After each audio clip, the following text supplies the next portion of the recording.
Welcome to the Mental Advantage Podcast. Whether you're an athlete trying to perform at your best when it counts the most, a coach or business leader trying to get more out of your team, or someone looking for more personal growth, this is the place for you. This podcast is your map to guide you to the right mindset, systems, and strategies you need to become the best version of yourself. And now, here's John Cullen and Brandon Allen.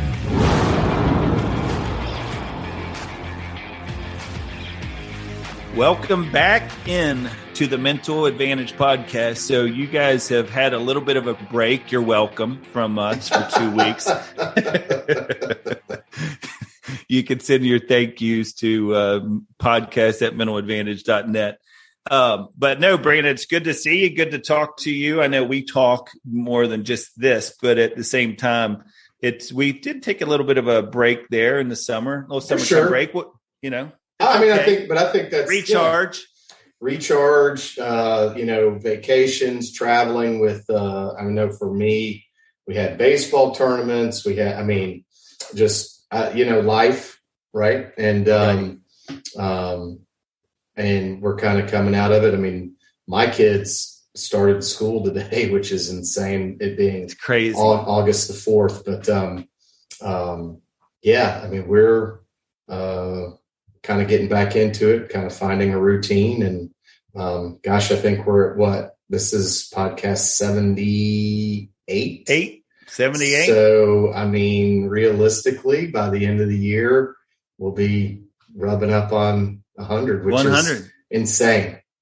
Yeah. Yeah. You think about, it's been a couple of years since we started doing the show during pandemic, kind of the right. I say during, I don't know if we're post pandemic, but at the same time, it was like when we were all kind of sheltered a little bit more and you just had a little bit more, time. And these are, it's funny. We were talking about recharging, but it's a passion project for both of us. Sure. But at the same time, it does take time to put them together, to get the guests. And we've been fortunate, as we've talked about all the time, we've had some great guests. And you think about show 78, I think back to show 77 was, of course, and I'm still really not fully over this, but Jack Leggett, come on, that's incredible that he was, on no doubt. And look, we've talked about kind of off mic, we, for all of our listeners, we keep in touch with our guests and, try to have a relationship with them so that it's just not this hour. And we've got some guests that are really doing some really amazing things. And I'm not going to take credit for it, but maybe we should, a little mental advantage kind of mojo, but they all seem to really be advancing in their fields, whatever it is. We've got coaches that have come on that are now head coaches. We've got, we've seen a lot of growth from all of our guests. Yeah.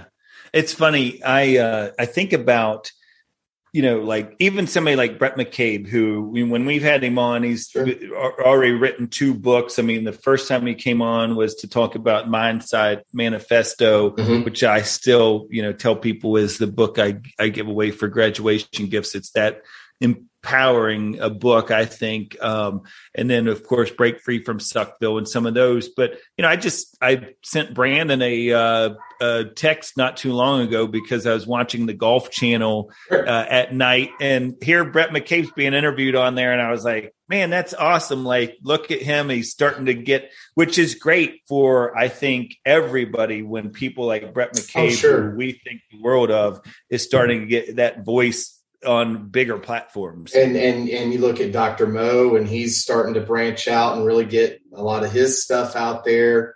You look at guys like Kurt Cabana who've been on and they're, was a grad assistant and now he's getting an opportunity to lead a team. It kind of goes on and on.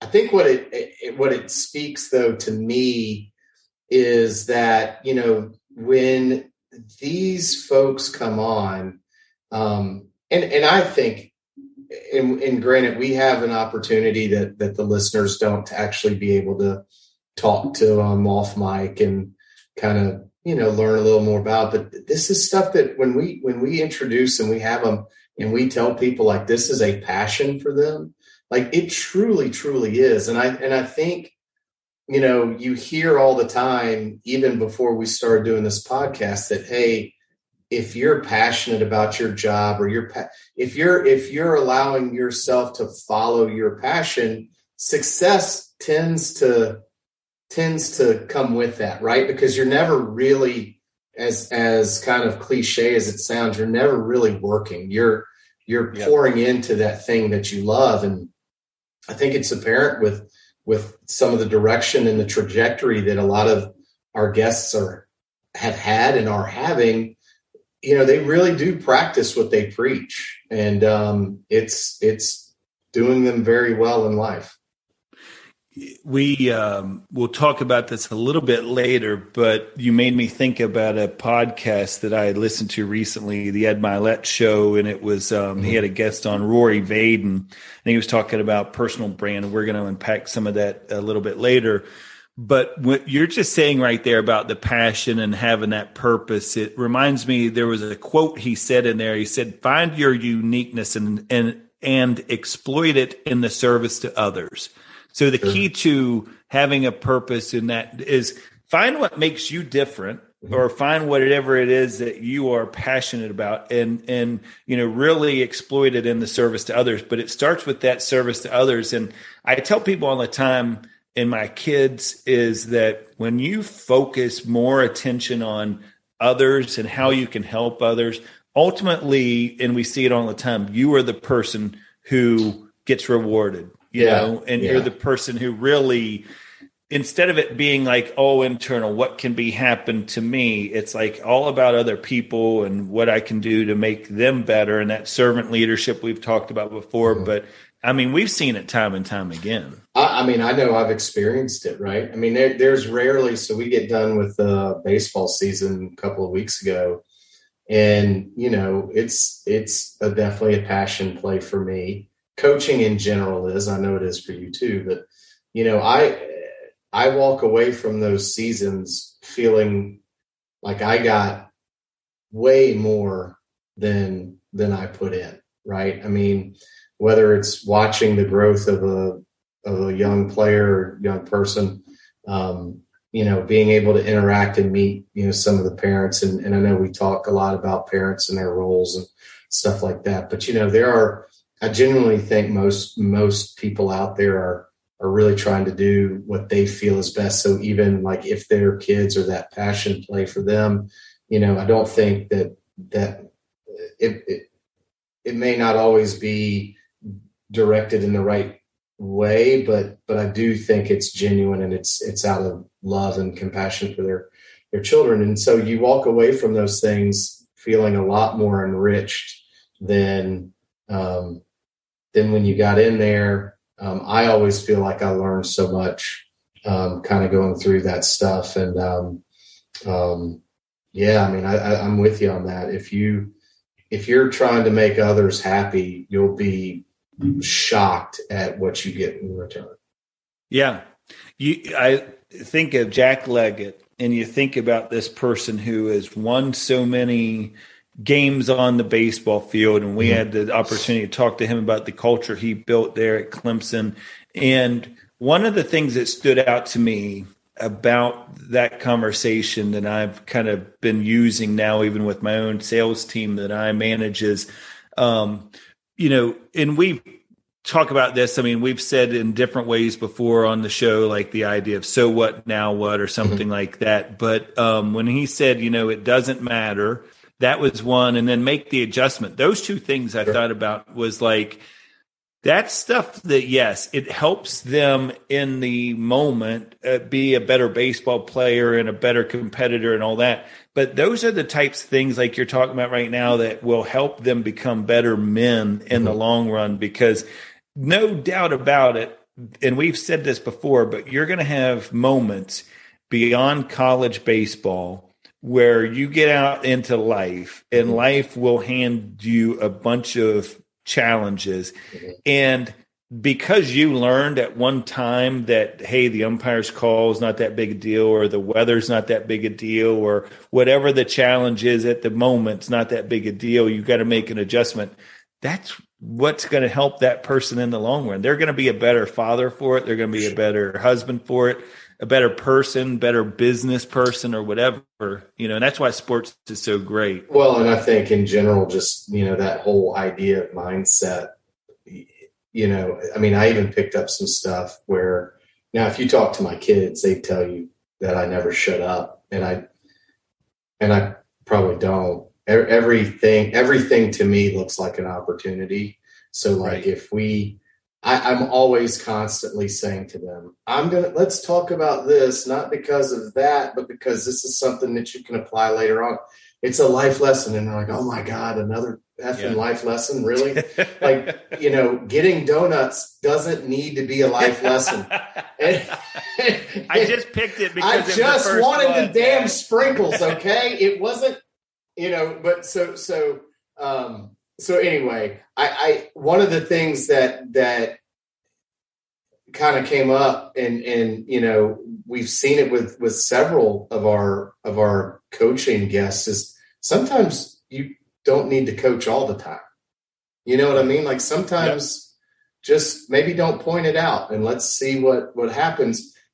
Have an opportunity at some point to maybe revisit it, but while it's going on, let it kind of unfold and see what happens. I mean, it just, the whole thing is you hear guys like that who've been around forever, and to your point, it's so applicable to whether it's parenting or athletics or schoolwork or business or whatever, and it just it just makes a lot of sense.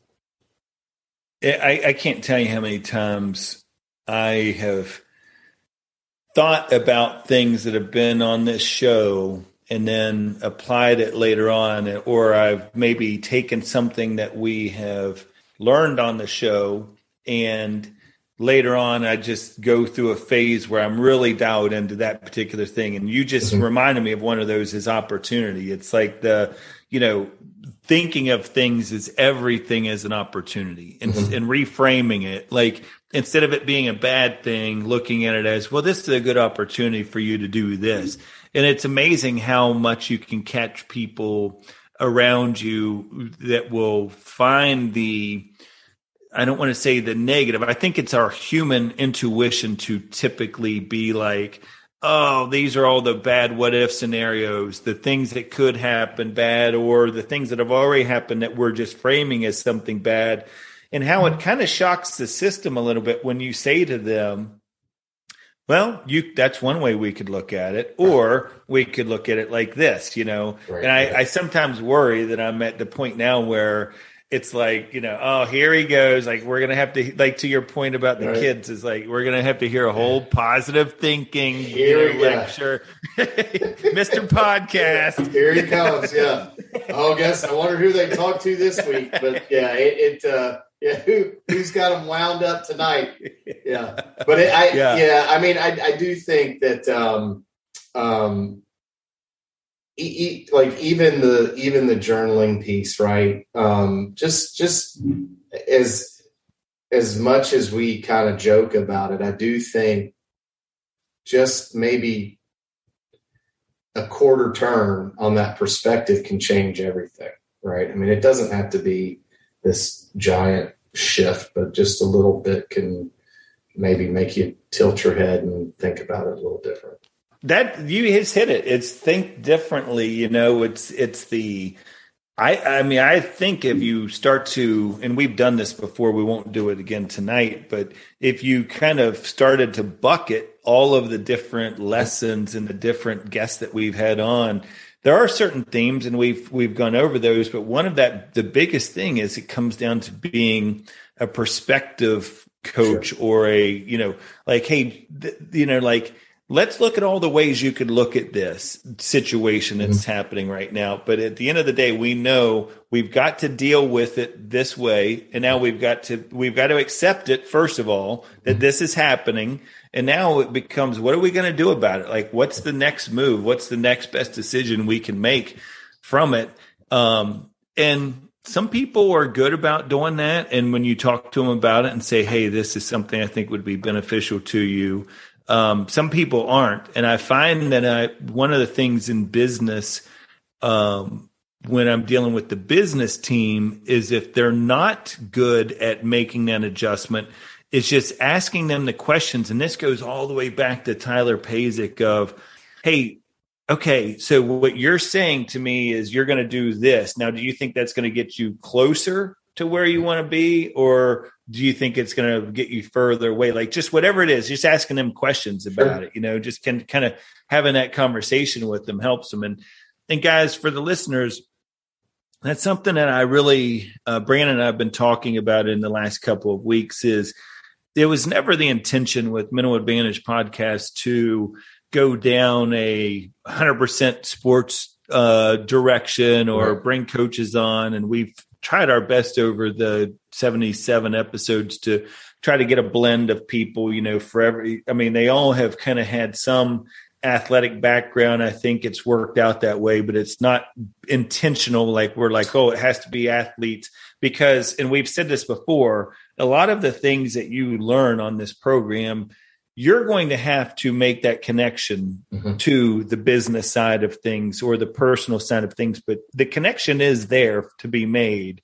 And sometimes we do a good job of connecting it for you, but other times you're going to have to just listen and say, okay, this is something that could be equally as applicable to my life or my work as it is on the baseball field or the football field or whatever the case may be. But with that being said, we are, I think, purposely going to try and expand outside of sports a little bit when we can, whether that's somebody who's just, faced a particular personal journey, a challenging journey or whatever, and get their perspective on things, or somebody from the business world. Because, both Brandon and I are both active leaders in the business world. And I can tell you there are so many times that, whether it's something I've learned on here or just the principles of mindset and, strategies and systems we've talked about on here, it definitely helps out there. For sure. And I think you the word you used is the best that you could have is applicable, right? Everything discussed on here is ready to be unwrapped and used in your life, right? It's more than theory. I guess it's theory until you apply it, but for sure it's applicable in whatever you have to do. And to your point, I think as an individual, we all have to figure out where that piece fits on the puzzle, right? But a lot of tools, man, a lot of tools and a lot of things that I know I've learned over the past 18 months. So that being said, let's go ahead and dive into something here, and we'll just have a little bit of a discussion around this particular subject, because I did mention the podcast I heard recently the podcast guest, I should say, on the Ed Milet show, that Rory Vaden, and he's somebody that is a kind of a personal brand coach, if you will. And it got me thinking about the idea of brand. Now, this was something as a father, I have to say, I was very, very intent on when my kids were growing up. I had conversations with them a lot about, we each have a brand. Like, you are a representative, it starts out as like, yes, you are, you carry the Cullen name, right? Mm-hmm. And that means something as a family brand, but then each of them have their own personal brand. And what I mean by that, or at least what I meant in the context of the conversations I would have with them as a parent to child, was, number one, we always hear about who you associate with, like, you show me your group of friends, I'll show you your future, kind of a thing. But it's also like, what do people think of you when they think of you? That's a big question I think that anybody could ask themselves is, what do people think of you when they think of you? Whether you're in business, whether you are just going to the, in your neighborhood, whatever the case would be, everybody has something that conjures up some sort of an idea or, what people are saying. Oh, Brandon Allen, this is where my head goes when I think about that. And then it just also made me think about, like, I used to tell them when it comes to social media, for example, is I said, if you are a personal brand, you need to be mindful of the way that big companies look at their brand. So, for example, I used to tell my son when, he would put stuff on social media is the reason you don't see Coca-Cola and IBM and some large corporations, put certain things on social media is they're always protecting their brand. They don't get into real controversial waters because that's not good for the brand. And it's the same thing. It doesn't mean you can't have an opinion, but it just means like, be mindful, right? Be mindful of those things and how that's going to reflect on your brand. Well, and you can apply it like they do, right? Those big corporations apply that into their corporate culture. Although you're starting to see it now more where I think some of the larger corporations feel like they have probably a larger voice than they do. I really don't need to get life lessons from Coca-Cola or Delta, or name the Fortune, 50, 500 company. But they apply it in their daily life. They apply it in their culture and their circle. But it doesn't mean that it needs to be out there for everyone to consume. I think we've all seen with kind of the cancel culture that's out there that people have to be very mindful, and not because you feel like you're wrong.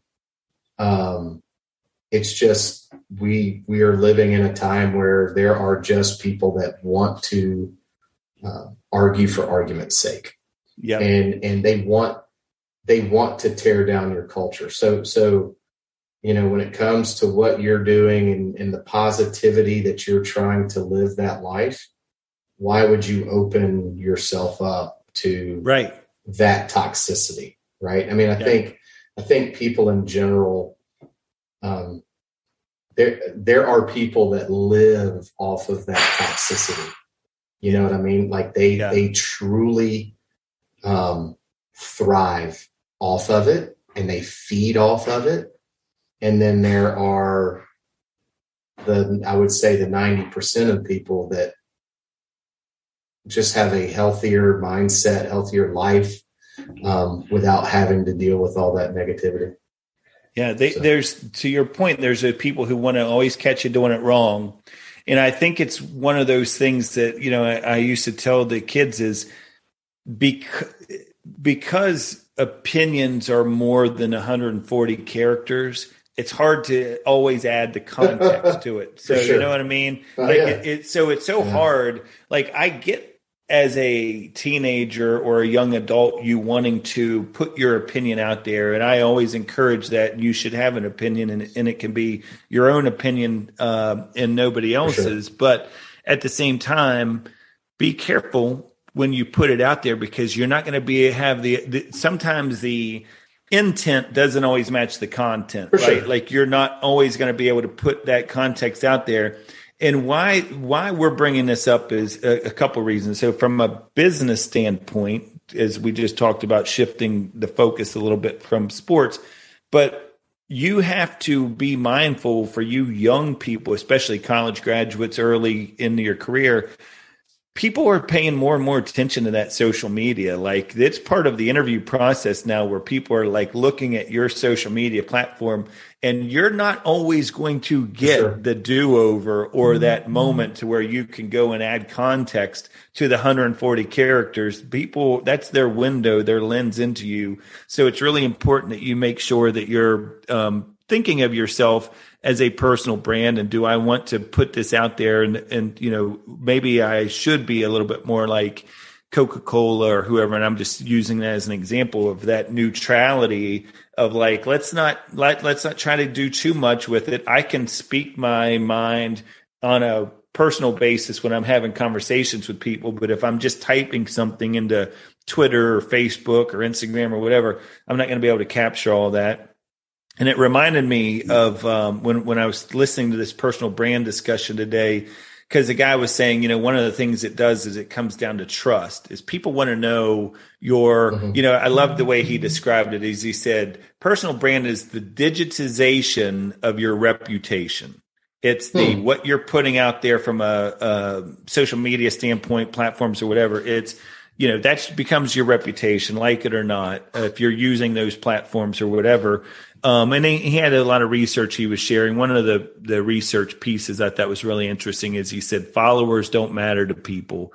Like and all of the people they researched, it didn't have any bearing on whether or not they felt like you could be trusted or you were somehow more, they were more willing to listen to you because you had more followers or whatever. But what did was what other people think of you. So I wanted to share with the listeners one thing that I learned a long time ago when I first started in my career was what they call PI. So you think about PI from a career or a business standpoint is the P stands for performance, the I stands for image, and the E stands for exposure. So if you're starting out a career and you think about this as the P being you have to perform in whatever role you're given. You can't be saying, hey, I want to go get this, promotion, and you can't even do the job you've been given currently. So that's the given, right? Is performance has to be there. But the I and the E, I think, is what's really important for people. Is the I being image,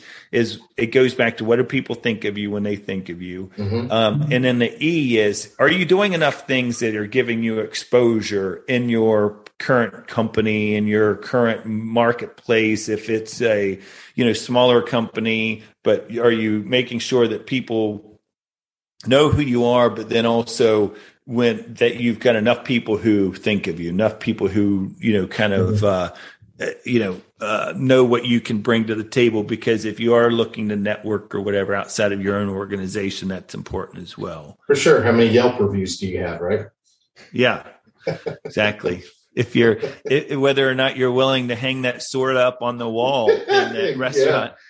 Yeah, or let the alligator get out at the serpentarium, as Nate Bargatze says. That's right. Yeah. I love where he says in that about the fact that some people were just hung up on the 1s and 2 stars, or 2s and 3 stars. Some people were just hung up on the anti-government propaganda. Propaganda. They missed the headline. Yeah, but it's true. Yeah, it's for sure one of those things that I look at. I think from a doing the job well standpoint, it's where LinkedIn is such a good thing for a lot of people in businesses. It's one thing just to update your LinkedIn, but are you asking people who feel strongly about you and your image to go ahead and put a little review down there, because that stuff does help out. It does. And it's interesting you brought that up, because I think it solidifies your earlier point, or what they were saying in the branding thing. How many times do you go out and see, and really this goes for any social media, to your point, I don't care that person has 200 followers or 2 million. Do the people that I know and that I trust put some trust into that person? Yeah. Right. And that kind of gives you that instant credibility. And you see it a lot on LinkedIn. We see it everywhere, but yeah, it kind of makes a lot of sense there. It really is. It's one of those things that recently I was talking to somebody about going for a promotion, and I was saying that sometimes when you are, especially the higher you go with the company, that you start to deal with this situation where you get 4 candidates for a job. Could they all 4 do the job? Yeah. What's usually the separator for them is somebody, to your point, that the person who's hiring knows maybe you get 2 or 3 advocates for you, 2 or 3 people who are selling for you when you're not there. And that can make all the difference in the world. It's like, I don't, hey, maybe, they haven't seen me work and know what I can bring to the table. But to your point, the 2 or 3 people that I know, that they also know. And that's what I love about LinkedIn, is that connection. It's that second level connection, or first, however they phrase it. I always just look at it as like a 1 or a 2 or whatever. But I think, and I'm telling you, for those of you who are out there looking for jobs or in a career and you're wanting to maybe look for another opportunity, one of the best things you can do is leverage those connections. Is I always tell people, if you find a job on LinkedIn, go and apply for that job, and then immediately look through your LinkedIn to find out who you know that works for that company, or who you know that knows somebody, and start to leverage those relationships. What we call relationship hopping is just, hey, do you mind putting in a good word for me, or whatever the case may be. Absolutely. It makes a huge difference. So those are that's like I say, it's just one of those things that I think everybody could start to work on. And it made me think, I'll be honest with you, is sometimes we get so stuck in our own ways where we're like, okay, I feel pretty good about my personal brand in like the own company I have, but how are we doing outside of it? And don't just get locked into your career, right? Like, what's your personal brand as a father? What's your personal brand as a husband? What's your personal brand as a brother or sister, whatever the case may be? Well, and that goes back to what we talk about a lot, is, being able to have those honest conversations with yourself, and really be able to, in a graceful and caring way, go, okay, here are the things that I really need to work on. Not that I'm terrible or I'm this, I'm that, and you don't beat yourself up, but these are definitely the areas that I can afford some growth, right? Yeah. So. There was I don't think I've talked about this on the show before, but there was a book I read a couple of years ago. It talked about 30-day assessments. It was a 30-day, like every 30 days do a personal assessment of, if I were my wife, would I still marry me? If I was my friend, would I still have this person as a friend? If I was my employer, would I still hire me? Like all of those things that you just, to your point, be critical enough to say, I don't know, maybe I would, but I could still do a little bit better. So sure. I definitely think that those assessments are good.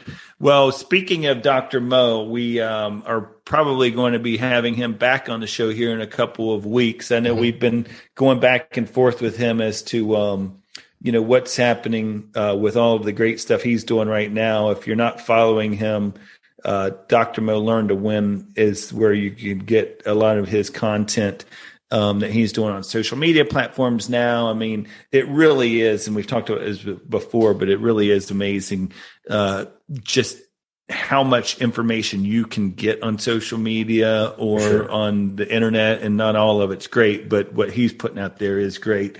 So especially if you're a golfer, be dialed into that. And then, like I say, we're going to probably have him back on the show pretty soon to talk about his new platform where you can really start to, I think a lot of people from the pandemic are starting to tap into the fact that you can do so much stuff online now. And that's going to, he's offering up a lot of that stuff. And then, like I say, we've got some other things in the works for some people to come on here. And as always, and I know haven't talked about this in a little while, but make sure that you're writing into the show. Let us know if there's any ideas, anything that you want to have us talk about on here that maybe is just a particular challenge for you in your life right now. That's the whole point of this show, is to make sure that we're helping give you guys the right systems and strategies. And maybe that will guide us into finding the right guest for you, the listener. So absolutely. Good deal. All right, brother. Well, good job. I appreciate it. And we will talk to you guys soon. Absolutely. See you, dog. Want to provide feedback or stay up to date with the show? Visit our Instagram page at Mental Advantage Podcast, or you can send us an email at podcast@mentaladvantage.net. To have John Cullen work with you or your team, please write to him at john.cullen@mentaladvantage.net. Thanks for listening to today's episode.